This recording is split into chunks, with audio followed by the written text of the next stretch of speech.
संपर्क से गभीर संपर्क से निबिड़ संपर्क से गभीर संपर्क रही थाउ प्रभु तुम संगे आम रही थाउ प्रभु तुम संगे आम पवित्र संपर्क से अतूट संपर्क संपर्क संपर्क संपर्क संपर्क संपर्क।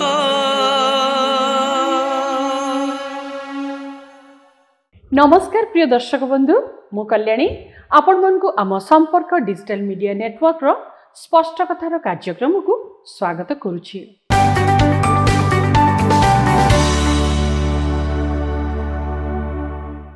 गर्व ए शब्दटी अति परिचित। ए गर्वर दुईटी पार्श्व अछि, गोटे सकारात्मक आउ गोटे हेला नकारात्मक। गोटे मनीष गोटे कार्य करी निजे आत्मसंतोष लाभ करिबा मध्य गोटे गर्व अटे। अन्य शब्दरे कहिबाकू गले से निजे निजर प्रशंसा करिथाए और निजकू समस्तक ठारू बड़ बोली से भाबिथाए। आउ ए मनुष्य मध्य जेतेबेले से गर्व आसीथाए से अन्य मानक ठारू भल विषय शिखिबा पई केबे मध्य इच्छा प्रकाश करि न थाए। से समस्तक ठारू निजकू बड़ बोली भाबे, निजकू समस्तक ठारू ज्ञानी ओ से सब किछि जानिछि बोली से मने मने भाबे। आ ईश्वर मध्य गर्वी को दूररू चिन्हंती। से तांको वाक्य बाइबल रे ए कथा कहंती। आ ईश्वर गर्वी को घृणा मध्य करंती। तेबे आसंतु आमे निजकू नम्र करिबा, नत करिबा, तेबे प्रभु हमनकू निश्चय ऊपर को उठेबे। आसंतु आज हमर ए स्पष्ट कथार आलोचना रे हमर ए विशिष्ट अतिथि मानक ठारू ए संपर्क रे अधिक सुनिबा। प्रिय दर्शक बंधु, संपर्क डिजिटल मीडिया नेटवर्क द्वारा प्रस्तुत ए विशेष कार्यक्रम स्पष्ट कथा को आपण मानकू स्वागत करूची। मु होची तापस दे।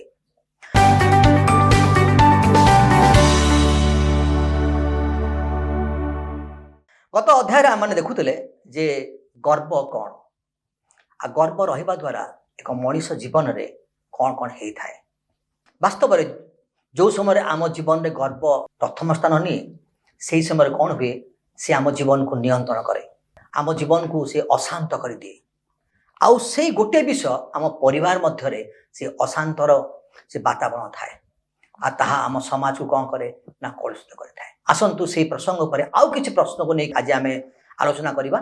आ मोर बाँ पटे अछंती भाई सिद्धार्थ साहू एवं तांको डाहाण पटे अछंती रेवरेंड संग्राम केशरी सिंह जे कि ख्रीष्ट सम्मिलित मंडल जड़े वरिष्ठ पालक एवं मोर डाहाण पटे अछंती रेवरेंड निहार कुमार वर्धन जी कि कटक ओडिया बाप्टिस्ट मंडल जड़े वरिष्ठ पालक एवं तांको बाँ पटे अछंती रेवरेंड विजय कुमार दास जी कि ख्रीष्ट सम्मिलित मंडल जड़े डिकन। तेज आसतु आज विशेष आलोचना मध्य को जीवा। गर्व वास्तव में आम जीवन में आउ कौन कौन प्रभाव विस्तार करता है। जमी आम गत अध्याय देखिलु जे जो समय एक परिवार रे से गर्वर से विषाक्त मंजी जो रोपण करा जाए, परिवार मध्य विशृंखला होता है, परिवार मध्य से आनंद हजि जाए, से शांति न थाए एवं परिवार मध्य से निराशा से हताशा एवं से निरुत्साहित जीवन आरंभ होता है। आउ से प्रसंग को लेकिन मुझे आज प्रश्न करी रेवरेंड संग्राम केशरी सिंह को।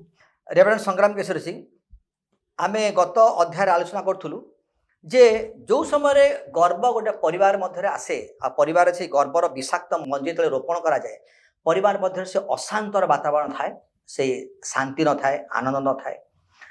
आउ यार प्रभाव गोटे आमर समाज रे एक भिन्न भाव माने पड़ी थाए।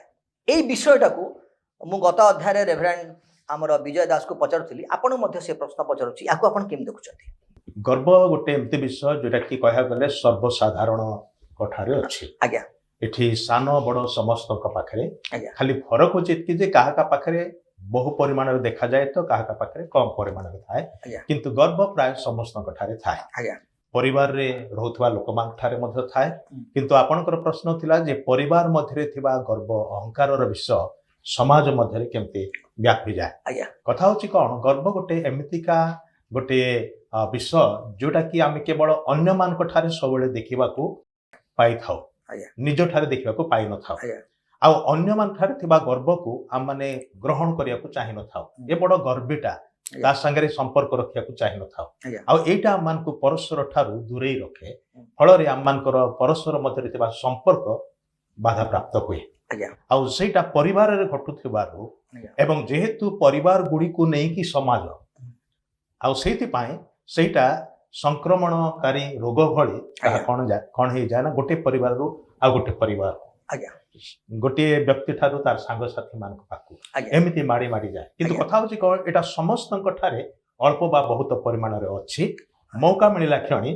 से जेमति कि साप फणा टेके आज्ञा ठीक सेही प्रकार एटा मजी मजर फणा टेके आज्ञा ठीक अछि तो रेवरेंड निहाल कुमार वर्धन आमे तो वर्तमान ए जगतर जो गर्व आउ माने गर्व तार प्रभावटा कोन आमे माने आलोचना कले मो टिके स्पिरिचुअल एंगल को जीवी आउ से एंगल टी होची जे अनेक समय आध्यात्मिक गर्व बा आत्मिक गर्व आम जीवन रे आसे जे मु जणे धार्मिक व्यक्ति मुठु धर्म कर्म कला वाला केही नाही आउ सेथिरे मु पांडित्य करिछि आउ तेनु मु गर्व करि पारिबी ए विषयटा आपण कोन कहबे ए विषय बड़ सुंदर प्रश्न तापस भाई आमने साधारण भाव रे गर्व विषय रे आलोचना करूथिलु आज्ञा आउ गर्वटा पारिवारिक रु सामाजिक उपरे बा समाज उपरे केमती प्रभाव पकाउछि आज्ञा वास्तव रे कहूथिले रेवरेंड सिंह भाई आउ जे पारिवारिक भाव रे जो गर्व अहंकार गोटे परिवार मध्य रे थाए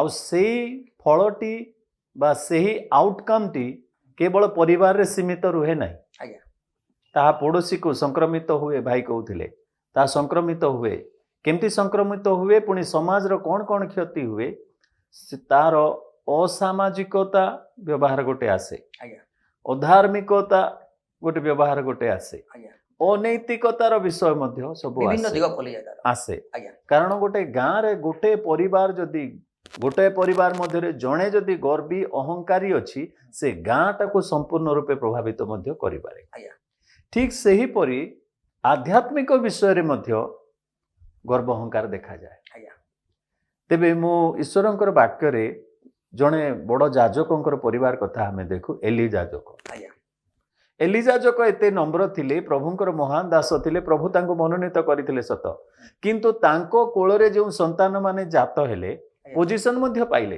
आज्ञा पोजीशन भी पाइले से माने समाज रे नुह किंतु मंदिर मध्य रे सेवा करिबा पूजक भाव रे बा जाजक भाव रे से माने कार्य करि आसुथिले किंतु जो गर्व अहंकार रो जेमती गत एपिसोड रे हमने कथाबार्ता करू करू साहू भाई कहउथिले जे तांकर पूर्व पुरुष तांकर शांत बापा पालक थिले तांकर बापा थिले कि तांकर काका थिले ए समस्त प्रकार गर्व अहंकार सब जेनेरेशन रो आज्ञा तार गोटे थिला आज्ञा किंतु सेमानंकर जो कार्यकलाप आज्ञा समाज उपरे मन पड़ला बहुत खूब प्रभाव पकईला आज्ञा आ समस्ते व्यस्त हो गले प्रभु मंदिर को आम मैंने आसुचु तुम सेवा उपासना करने किंतु मंदिर रे सेमानकर गर्व अहंकार रे करुथिबा समस्त प्रकार कार्यकलाप आज्ञा निश्चित भाव में बहुत बड़ को प्रभाव पकईला आज्ञा तो भाई सिद्धार्थ साहू तेज आम देखलु जे आमर आध्यात्मिक क्षेत्र में बा आमर आत्मिक जीवन जिते से गर्व विषय स्थान पाई जाए अच्छा साधारणतः ए विषयटी रहा उचित नुह माने जो मात्र जो समय आमर आत्मिक जीवन यात्रा रे जिते गर्व विषयटी स्थान पाए से समय रे आउ जो परिस्थिति गुड़िक आम सम्मुख रे आसे आमे ताकू सामना करि पारु न था तेबे गोटे छोट प्रश्न पचारिबे मु आपनकू जे ए जो गर्व ए गर्व गोटे विपज्जनक पाप बोली आपण विवेचना करूछन्ती कि जदि ताहा पाप अटे किपरि एक्चुअली एटा केवल विपज्जनक नुह एटा अति मारात्मक पाप आउ थियोलॉजी रे एटा बहुत समय कहा जाए जे प्राइड गर्व होची द ओरिजिनल सिन आज्ञा आउ जेमते हमर पास्टर वर्धन से आगुरु कहिथिले जे सेई गर्व द्वारा ही लुसिफर आज्ञा से शैतान ହେଲା ତ ବାକ୍ୟ ମଧ୍ୟ କୁହେ ଯେ ଈଶ୍ୱର ଗର୍ବୀର ବିରୋଧୀ। ଆଜ୍ଞା ତାମାନେ ମୁଁ ଯଦି ମୋ ମନରେ ଯଦି ଗର୍ବ ଥାଏ ତେବେ ମୁଁ ଈଶ୍ୱରଙ୍କ ସହିତ ଲଢ଼େଇ କରିବାକୁ ପ୍ରସ୍ତୁତ ତାଙ୍କ ବିରୁଦ୍ଧରେ। ଆଚ୍ଛା କିନ୍ତୁ ସେମିତି ଆମେ ଯଦି କନସିୟସଲି କେହି ଭାବିବ କେହି ବି ମାନେ ଲୋକେ ଭୟଭୀତ ହେବେ ଆଜ୍ଞା ଯେ ମୁଁ ପ୍ରଭୁଙ୍କ ବିରୁଦ୍ଧରେ ମୁଁ ଲଢ଼ିବି। ଆଜ୍ଞା କିନ୍ତୁ ଆମେ ଏକଥା ଅତି ସହଜରେ ଭୁଲି ଯାଇଥାଉ ଯେ ଈଶ୍ୱରଙ୍କର ବାକ୍ୟ କୁହେ ଆଜ୍ଞା ଯେ ବିରୋଧ କରନ୍ତି, ଈଶ୍ୱର ଆଜ୍ଞା। ଗର୍ବୀକୁ ବିରୋଧ କରନ୍ତି। ଆଜ୍ଞା ଆଉ ସେଇଥିପାଇଁ ଏଇଟା ଗୋଟେ ଅତି ବିପଜ୍ଜନକ ଅତି ଭୟଙ୍କର ପାପ।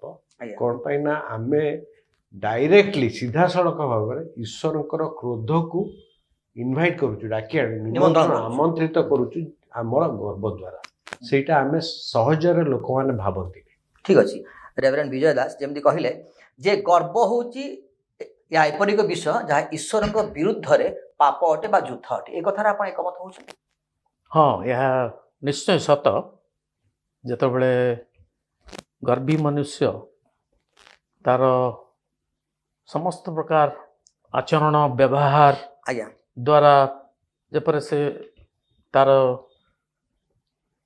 ଜୀବନରେ ଯେତେବେଳେ ଜଣାପଡ଼େ ତାର ଗର୍ବରେ ତାର ଜୀବନ କାଟୁଛି, ଆଜ୍ଞା ତା ପାଇଁ ପ୍ରଭୁ ପରମେଶ୍ୱର ନିଶ୍ଚୟ ଭାବେ ସେ ଆନନ୍ଦିତ ହୁଅନ୍ତି ନାହିଁ, ଆଜ୍ଞା ରାଦର ଦୁଃଖ କରନ୍ତି କି ଏଭଳି ଆଚରଣ ଯୁକ୍ତ ମନୁଷ୍ୟ ଯେ ଏଇ ଜଗତରେ ଅଛି। ଆଜ୍ଞା ଆଉ ଯେପରି ଆମମାନେ ଆଲୋଚନା କଲୁ ବାଇବଲ ପ୍ରଥମରୁ ଆମମାନେ ଦେଖିଛୁ ଆଜ୍ଞା ଗର୍ବ ଯୋଗୁଁ ହିଁ ମନୁଷ୍ୟ ଧୀରେ ଧୀରେ ପାପର ଦୁନିଆ ଭିତରେ ପଶିଲା ଆଜ୍ଞା ଆଉ ପାପର ଜକଡ଼ରେ ଆସିଲା। ଏଇସବୁ ବିଷୟରେ ମୁଁ କହିବି ବହୁତ କିଛି ବହି ଲେଖା ହେଇଛି, ଆଜ୍ଞା ବହୁତ ରାଇଟର ଲେଖିଛନ୍ତି କିଭଳି ଭାବରେ ଏଇ ଆଚରଣ ବ୍ୟବହାର ଯେଉଁ ମନୁଷ୍ୟର ଗର୍ବ ଯୋଗୁଁ ହେଉଛି। ଆଉ ସେ ରାଇଟର ମାନେ କ'ଣ କହନ୍ତି ନା ତୁମେ ନିଜକୁ ସଜାଡ଼ି ପାରିବ, ଆଜ୍ଞା କୌଣସି ବିଷୟ ଇମ୍ପସିବଲ୍ ନାହିଁ, କୌଣସି ବିଷୟ ଅସମ୍ଭବ ନୁହେଁ ଯାହାକି ତୁମମାନେ କରିପାରିବନି। ଆଉ ତୁମର ଏଇ ଆଚରଣ ବ୍ୟବହାର ମଧ୍ୟ ଚେଞ୍ଜ କରିପାରିବ, ବଦଳାଇ ପାରିବ। କିନ୍ତୁ କେହି ହୃଦୟ ପରିବର୍ତ୍ତନ କଥା କୁହନ୍ତିନି। ହୃଦୟ ପରିବର୍ତ୍ତନ କେବଳ ଆମମାନଙ୍କର ଯେତେବେଳେ ଆମମାନଙ୍କର ବାଇବଲର ଉପଦେଶ ଗୁଡ଼ିକୁ ଯାଉ ଆଜ୍ଞା ଆମମାନେ ଜାଣୁ ଜଣେ ମାତ୍ର ଯିଏକି ହୃଦୟ ପରିବର୍ତ୍ତନ ପାଇଁ ଆମମାନଙ୍କ ପାଇଁ ଏକମାତ୍ର ପ୍ରଭୁ ଯୀଶୁ ଖ୍ରୀଷ୍ଟ। ଆଜ୍ଞା ତାଙ୍କର ଦ୍ୱାରା ଆମମାନେ ଜାଣିଛୁ। ଦ୍ୱିତୀୟ କରନ୍ଥୀୟ 5:17 କ'ଣ ଲେଖା ଅଛି? ଯେ କେହି ଖ୍ରୀଷ୍ଟଙ୍କ ଠାରେ ଅଛି ସେ ଏକ ନୂତନ ସୃଷ୍ଟି ହୋଇଅଛି। ଆଜ୍ଞା ପୁରାତନ ବିଷୟ ସବୁ ଲୋପ ପାଇଅଛି। ପୁରାତନ ବିଷୟ ସବୁ ଲୋପ ପାଇଅଛି। ଆଜ୍ଞା ତେବେ ଏଇଠାରେ ଆମମାନେ ବିଶେଷ ଭାବରେ ଆମମାନେ ବିଶ୍ୱାସିନୀ ଭାବେ ଆମମାନେ ଅତ୍ୟନ୍ତ ପ୍ରିଭିଲେଜଡ। ଆମମାନଙ୍କୁ ଏହି ସୁଯୋଗ ଦିଆହେଇଛି କି ଆମମାନେ ହୃଦୟ ପରିବର୍ତ୍ତନ ଦ୍ୱାରା ଆମମାନେ ଏହି ଗର୍ବ ଉପରେ ଜୟଲାଭ କରିପାରିବା। ଠିକ୍ ଅଛି ମୁଁ ଟିକେ ଆଜ୍ଞା ଆଜ୍ଞା ଯୋଗ କରିବାକୁ ଚାହେଁ। ଆଜ୍ଞା ଗର୍ବ କାହିଁକି ମାରାତ୍ମକ ବା ବିଷାକ୍ତ? ଆଜ୍ଞା ମୂଳ ବିଷୟ ହେଉଛି ଯେ ଜଣେ ବ୍ୟକ୍ତି ଯାହାଠାରେ ଗର୍ବ ଅଛି ସେ ଅଧୀନତା ସ୍ୱୀକାର କରିବାକୁ ଚାହେଁ ନାହିଁ। ଆଜ୍ଞା ଅପର ପକ୍ଷରେ ସେ ବିଦ୍ରୋହ କରେ, ଆଜ୍ଞା ସେ ଅଧିକାରୀଙ୍କ ବିରୁଦ୍ଧରେ ଯାଏ, ଆଉ ସେ ନିଜକୁ ନମ୍ର କରିବାକୁ ଚାହେଁ ନାହିଁ। ଆଜ୍ଞା ଯେଉଁ ପର୍ଯ୍ୟନ୍ତ ଜଣେ ବ୍ୟକ୍ତି ଅଧିକାରକୁ ଗ୍ରହଣ କରିପାରୁନାହିଁ ବା ସ୍ୱୀକାର କରୁନାହିଁ ଯେ ତା ଉପରେ ଜଣେ ଅଛନ୍ତି, ଆଜ୍ଞା ସେ ପର୍ଯ୍ୟନ୍ତ ସେ ନିଜକୁ ନତ କରୁନାହିଁ।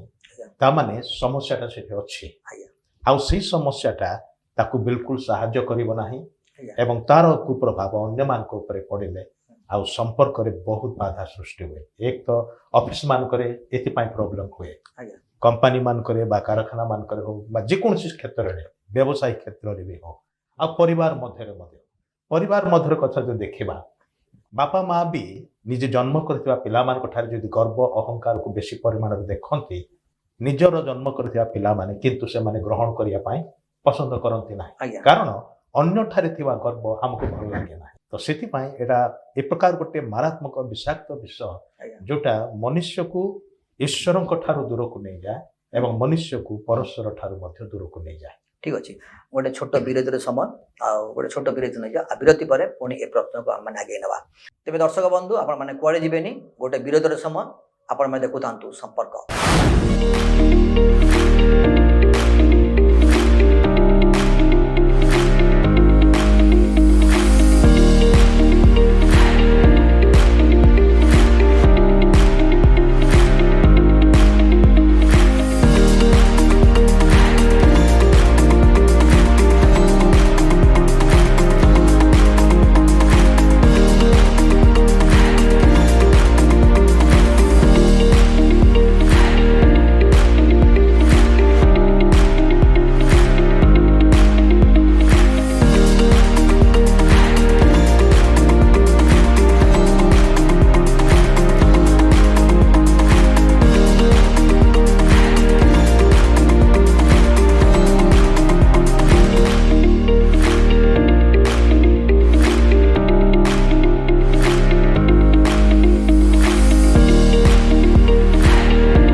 संपर्क डिजिटल मीडिया नेटवर्क को आपन पूरी तरह स्वागत करूछु। आपण माने देखुछंती स्पष्ट कथा।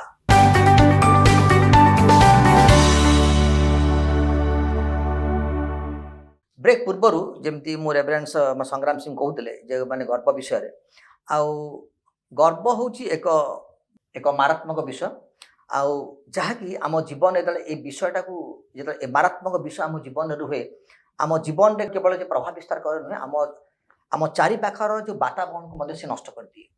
तो से विषय रे आपण कोन निजर सुचिंतित मतामत रखि परिबे? गर्व आमे जानु यह सर्वसाधारण आज्ञा जागतिक लोकंक पई मारात्मक आत्मिक लोक मानक पई मध्य यह मारात्मक अटे। जागतिक विषय माने देखुथिले किंतु आत्मिक भाव रे जदि आमे देखिबा जे आत्मा रे बलिष्ठ लोक माने जो मानक प्रभु महान महान भाव रे कार्य करिसंती अनेक समय रे से माने कोन करंती ना पश्चात रे जहा से माने सफलता लाभ करिथिबे ता ऊपर जेते बेले आमे आउजी पड़िबा दुस्साहस करिबा पई पछेइबा नै से गर्वटा आसी जाए। मु से प्रकार करिछि 2020 मसिया रे ए सब मु करि पारिछि तो 21 मसिया रे मध्ये मु करि देई पारिबी। मु गोटे उदाहरण देबाकू चाहे। आदि पुस्तक तार 7 अध्याय रे एक पदरे प्रभु कहउछंती डाकिकिरी कहले नोह ए जगत रे समस्ते पाप रे परिपूर्ण अछंती केई जणे मते संतोष कला भलिया जीवन नाही का पाखरे मात्र तुमको मु देखिले तमे धार्मिक तेणु करी गोटे जहाज निर्माण कर। जहाज निर्माण कला परे 8 प्राणी तुमे भितरे प्रवेश कर। नोह केबे जानि नथिले 500 वर्ष हेइतिला बेले नोह को प्रभु आह्वान कले जहाज निर्माण कर बोली। से विश्वास से धार्मिकता से शरणागत से समर्पण सबुरे से गोटे बड़ जहाज निर्माण कले। जहा कहिले ताहा सुनिले पागल बोली लोके कहिले से करिगले। प्रभु को अनुग्रह रु भितरे प्रवेश कला परे 7 दिन पर वर्षा आरंभ हला। 40 दिन जल प्लावन 150 दिन जल रहिला जगत मध्य बुड़ीकी रहिला।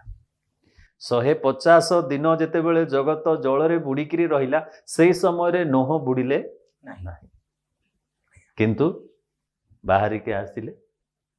बाहरी आसिला परे कृषि कर्म कले बोल लेखा अछि।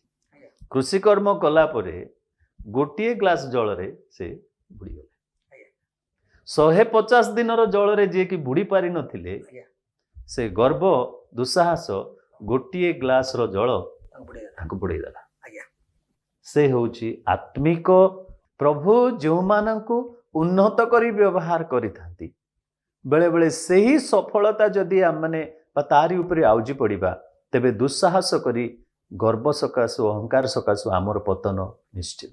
ठीक अछि भाई सिद्धार्थ साहू आमे आज जेतिके मध्य आमे आलोचना करछु विगत अध्याय रे मध्य आमे आलोचना करथिले जे ठीक अछि जो माने जगत रे अछंती से माने जागतिक स्वभाव तांका भीतर अछि आ गोटे दौड़र से माने अछंती ମୁଁ କେମିତି ବେଶୀ ଧନଶାଳୀ ହେବି, ତାକୁ କେମିତି ଓଭରଟେକ୍ କରିକି ଯିବି। ତ ମୋ ଭିତରେ ସେ ଯେଉଁ ଗର୍ବ ଅହଙ୍କାର ଅଛି, ଗର୍ବ ଅହଙ୍କାର ରହୁଛି। ଯେତେବେଳେ ମୁଁ ତାକୁ ଓଭରଟେକ୍ କରିକି ଚାଲିଯାଏ, ମୋ ଭିତରେ ଗୋଟେ ଗର୍ବ ଆସିଯାଏ, ଆଉ ମୁଁ ତାକୁ ମାନେ ଏକ୍ସିଟ୍ କରିକି ପଳେଇଲି ବା ମୁଁ ତାଠୁ ଧନୀ ହେଇପାରିଲି, ଏ ଗୋଟେ ଗର୍ବ ଅହଙ୍କାର ଆସେ। ଆତ୍ମିକ ଜୀବନ ଯାତ୍ରାରେ ମୋର ସବୁଠୁ ବଡ଼ ମାନେ ପ୍ରଶ୍ନ ଅଛି, ଯେତେବେଳେ ଆମେ ଆତ୍ମିକ ଜୀବନ ଯାତ୍ରାରେ କୌଣସି ମାନେ ଯେତେବେଳେ ମାନେ ବିଶ୍ୱାସୀ ଯାଏ, ଯେତେବେଳେ ସେ ଜଣେ ଆଉ ଜଣଙ୍କଠୁ ଆତ୍ମିକ ଭାବରେ ଶ୍ରେଷ୍ଠ ଦେଖିବାକୁ ସେ ଚେଷ୍ଟା କରେ, ସେ ଭାବେ ମୁଁ ବି ମଧ୍ୟ ଗୋଟେ ଦୌଡ଼ରେ ଅଛି, ଜଗତ ଯେଉଁ ପ୍ରକାର ଦୌଡ଼ରେ ଯାଉଛି ମୁଁ ମଧ୍ୟ ସେ ପ୍ରକାର ଦୌଡ଼ରେ ଅଛି, ମୁଁ ତାଠୁ ନିଜକୁ ଶ୍ରେଷ୍ଠ ଧାର୍ମିକ, ଶ୍ରେଷ୍ଠ ଆତ୍ମିକ ଜୀବନରେ ଆହୁରି ଉନ୍ନତ, এই ପ୍ରକାର ଦେଖେଇବାର ଯେଉଁ ମନୋବୃତ୍ତି ଲୋକଙ୍କ ଭିତରେ ରହୁଛି, ଏହା କ'ଣ ବାସ୍ତବରେ ଏକ ସୁସ୍ଥ ବା ଏକ ଖ୍ରୀଷ୍ଟ କେନ୍ଦ୍ରିକ ଜୀବନ ଶୈଳୀକୁ ତିଆରି କରିପାରୁଛି କି? କଦାପି ନୁହଁ।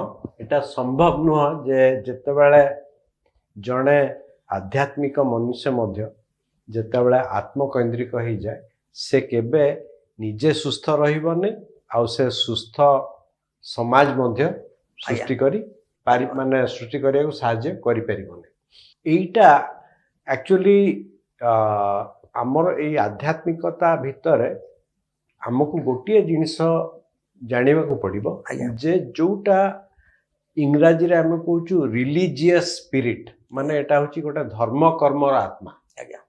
ମାନେ ମୁଁ କେତେ ଆକ୍ଟିଭ, ମୁଁ କେତେ ମାଣ୍ଡଳିକ କେତେ କାର୍ଯ୍ୟକ୍ରମରେ ମୁଁ ଯୋଗଦାନ କଲି, ମୁଁ କେତେ ପ୍ରଚାର କଲି, ମୁଁ କେତେ ବାକ୍ୟ ଦେଲି, ହଁ, ସେଇଟା କ'ଣ କରେ, ସେଟା କ'ଣ କରେ, ଆତ୍ମଧାର୍ମିକତା ସୃଷ୍ଟି କରେ।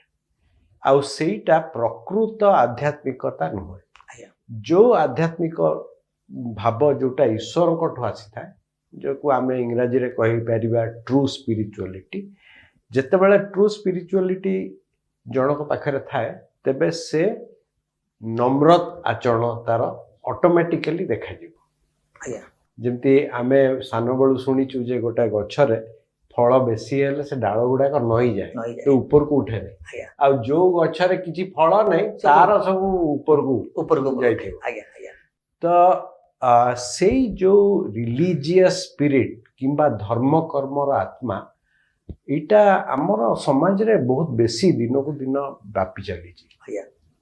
ସେଟା ଆମେ କ'ଣ କହୁ, ସେଟା ହେଉଛି ଆମର ଯେତେ ରକମର ମୁଁ ଯେତେ କାର୍ଯ୍ୟ ବ୍ୟସ୍ତ, ଇଭେନ୍ ମୁଁ ବି କହିପାରେ ମୁଁ ଈଶ୍ୱରଙ୍କ କାମରେ ଲାଗିଛି, ନିଜକୁ ଯେତେ ବେଶୀ କାର୍ଯ୍ୟବ୍ୟସ୍ତ କରିବାକୁ ଲଗେଇ ଦିଏ, ଆଉ ଭାବେ ସେଇଟା କ'ଣ କରେ, ଗୋଟେ ଚିନ୍ତା ଜନ୍ମାଏ ଯେ ମୁଁ ବହୁତ କିଛି କରୁଛି, ଏଇଟା ମୋ ଜୀବନରେ ମଧ୍ୟ ମୁଁ ୟା ସହିତ ବହୁତ ଲଢ଼େଇ କରିକି ଆସିଛି। ଆଉ କାହିଁକିନା ଏଟା ହବା ଯେମିତି ଆମେ ଆଗରୁ ବହୁତ ଥର ଭାଇମାନେ କହିଛନ୍ତି, ଯେଟା ସ୍ୱାଭାବିକ ମଣିଷ ପାଇଁ। ଆଉ କିନ୍ତୁ ଏଥିରୁ ଯାହା ପାଖରେ ପ୍ରକୃତ ଈଶ୍ୱର ପରାୟଣତା ଅଛି, ଈଶ୍ୱରଙ୍କ ଠାରୁ ଯୋଉ ଆଧ୍ୟାତ୍ମିକତା ଥାଏ, ଯଦି ଆମେ ତାଙ୍କ ବାଟରେ ଚାଲୁଥାଉ, ତେବେ ସେ ପବିତ୍ର ଆତ୍ମାଙ୍କ ଦ୍ୱାରା ସେ ଆମକୁ ଦେଖେଇ ଦେବେ ଯେ ଏଇ ଯୋଉ ଧର୍ମକର୍ମର ଆତ୍ମା ତୋ ଭିତରେ ଆସୁଛି ସେଟା ଭୁଲ। ତେବେ ସେଇଟା ଆମକୁ ସାଙ୍ଗେ ସାଙ୍ଗେ ତାଙ୍କ କଥା ଶୁଣି ଆମକୁ ନିଜକୁ ବାଟରେ ଆସିବାକୁ ପଡ଼ିବ। ଆଉ ଯଦି ନ ଆସିବୁ, ତେବେ ଆମେ ସେଇ ଆତ୍ମକୈନ୍ଦ୍ରିକ ହେଇଯିବୁ। ଆଉ ମୁଁ କ'ଣ କରିଛି, ମୁଁ କେତେ ବାକ୍ୟ ପ୍ରଚାର କରିଛି, ମୁଁ କେତେ ଜାଣିଛି, ଏଇ ବିଷୟ ପଶିଯିବ। ପଶିଗଲା ମାତ୍ରେ ମୁଁ ଅନ୍ୟମାନଙ୍କ ଉପରେ ମଧ୍ୟ ତାର କୁପ୍ରଭାବ ପଡ଼ିବ ହିଁ ପଡ଼ିବ। ଆଚ୍ଛା, ଠିକ୍ ଅଛି ରେଭରେଣ୍ଡ ସଂଗ୍ରାମ ସିଂ, ଯେମିତି ସେ କହୁଥିଲେ ମୁଁ ଏତେ ମାନେ ଆମ ସମୟରେ ଏତେ ହେଇଛି, ଆଉ ବର୍ତ୍ତମାନ ହୁଏତ ଏହା ହେଉନି। ଅନେକ ସମୟରେ ଆମେ ଦେଖୁ ଯେ ଯେତେବେଳେ ଆମେ ଏଇ ଯେଉଁ ଆତ୍ମିକ ଜୀବନ ଯାତ୍ରାରେ ଯେତେବେଳେ ଆମେ ସମସ୍ତେ ଯାଉଛୁ, ଆଉ ସେଇ ସମୟରେ ଆମ ଜୀବନ ଶୈଳୀ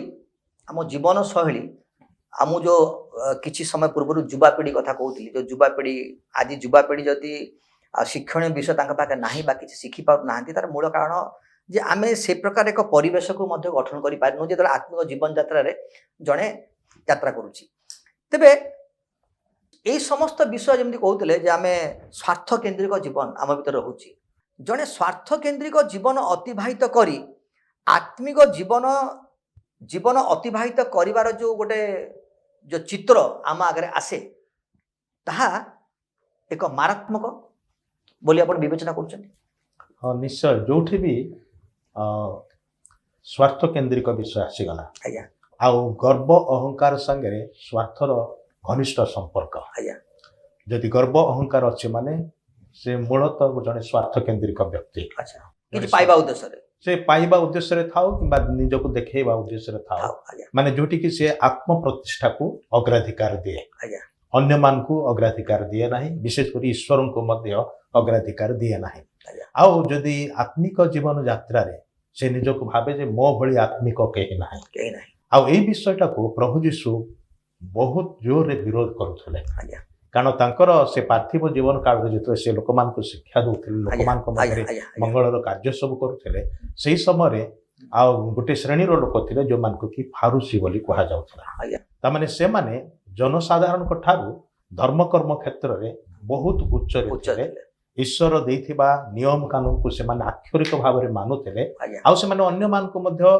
कहि पारुथिले जे तमे आम स्तरर नुह आ एटा को प्रभु यीशु कहउथिले आत्मधार्मिकता आज्ञा धार्मिक क्षेत्र रे मध्य जणे गर्व करिवार बहुत संभावना अछि आ तार ही प्रतिरोध करी कि प्रभु यीशु कहले बार बार से कहले हाय संतापर पात्र शास्त्री और फारूसी माने तुमे अधिक आत्मधार्मिकता देखौछ किंतु प्रकृति रे तुमे बाहर रो खोल भितरे नाना प्रकार मंदता नाना प्रकार आवर्जना कलुषता दुर्गंध विषय सब भितरे अछि आज्ञा ठीक अछि रेवरेंड निहार कुमार वर्धन तेबे आमे जो आलोचना कले एक स्वार्थ केन्द्रिक जीवन शैली अतिबाहित करे से प्रकार गर्व अहंकार दाम्भिकता आम जीवन रे सब रहे मोर गोटे प्रश्न छोट प्रश्न जे जड़े व्यक्ति को कौन करवा उचित बा ए समस्त स्वार्थ केन्द्रिक ए समस्त गर्व अहंकार को ता जीवन रु संपूर्ण बाहर कर देवा पाई बा ता जीवन रु संपूर्ण फोपाड़ी देवा पाई एवं एक वास्तव ख्रीष्ट केन्द्रिक एक जीवन को से अतिबाहित करिया पाई कौन करवा उचित ताको बड़ सुंदर प्रश्न तापस भाई या ऊपर बड़ लंबा प्रचार भी करी होबो किंतु अति अल्प रे मु कहबाकू चेष्टा करिबी छोट प्रश्न हेले भी बड़ उत्तर अछि जे सबुर समाधान तो मोर प्रभु यीशु को पाखरे अछि आउ जेतेबेले आमे गर्व विषय रे अहंकार विषय रे कथार्ता करूछु जागतिक व्यक्ति उपरे यह संभव आध्यात्मिक व्यक्ति उपरे मध्य यह संभव जे गर्व आमे करि परिबा गर्वी हेई परिबा तेबे उभयं को विशेष करी जो माने ईश्वरंकर संतान माने यीशु को जानी चंती पवित्र आत्मा से मान को मधरे वास करी से मान को गाइड करूचंती से माने मध्य आमे माने मध्य बेले बेले कोन होबा गर्वी हेई परिबा किंतु प्रभु कौन करती तांकर योजना तो पृथ्वी अपेक्षा आकाश जेपरि के उच्च तांकर योजना सब से प्रकार तेबे प्रभु मध्य तांको अनुसार डील करती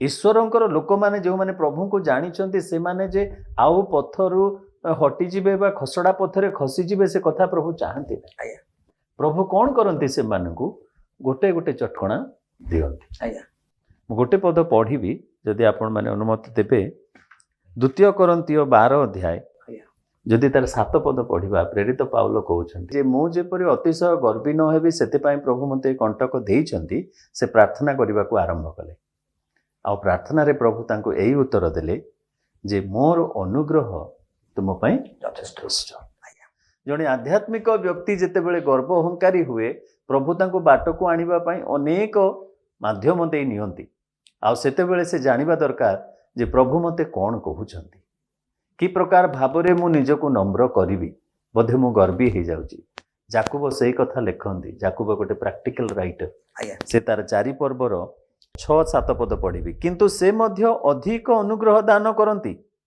एणु उक्त अछि ईश्वर अहंकारी मानकु प्रतिरोध करती किंतु नम्र लोक मानकु अनुग्रह दान करती अतएव तुम्हे माने ईश्वरंकर वशीभूत हुओ और शयतान को प्रतिबाधा कर ये जो शयतान जहाँ कि आम मानकर जीवन में यही गर्वर बीज बुणी दउची ताकू आम माने प्रतिरोध करवा पुणी ईश्वरंकर वशीभूत हेबा देन से गर्व अहंकार रूपक रोगरु आमे सुस्थता पाइबा ठीक अछि शेष रे रेवरेंड संग्राम सिंह आपन को गोटे प्रश्न पचारिबी आज हुए तो अनेक लोक एक गर्व अहंकार भलिया एक विषय को नहीं स्ट्रगल करुछंती संघर्ष करुछंती अनेक समय चेष्टा करुछंती केमिति एथुर मु उद्धार पाइबी बेले बेले ତାଙ୍କ ଏଇ ଯୋଉ ଗର୍ବ ଅହଙ୍କାର ତାଙ୍କ ଜୀବନକୁ ତାଙ୍କ ପରିବାରକୁ ଯେତେବେଳେ ଦେଖୁଛନ୍ତି ଏ ପ୍ରକାର ବିଷୟ ସବୁ ଘଟୁଛି ଆଉ ବାରମ୍ବାର ସେମାନେ ଚେଷ୍ଟା କରି ମଧ୍ୟ ବିଫଳ ହଉଛନ୍ତି, ତ ଆପଣ କ'ଣ ଟିପ୍ସ ବା ତାଙ୍କୁ ପରାମର୍ଶ କ'ଣ ଆପଣ ଦେଇପାରିବେ ଯଦ୍ୱାରା ଆଉ ସେମାନଙ୍କ ପରିବାରଟି ସୁଦୃଢ଼ ହେଇପାରିବ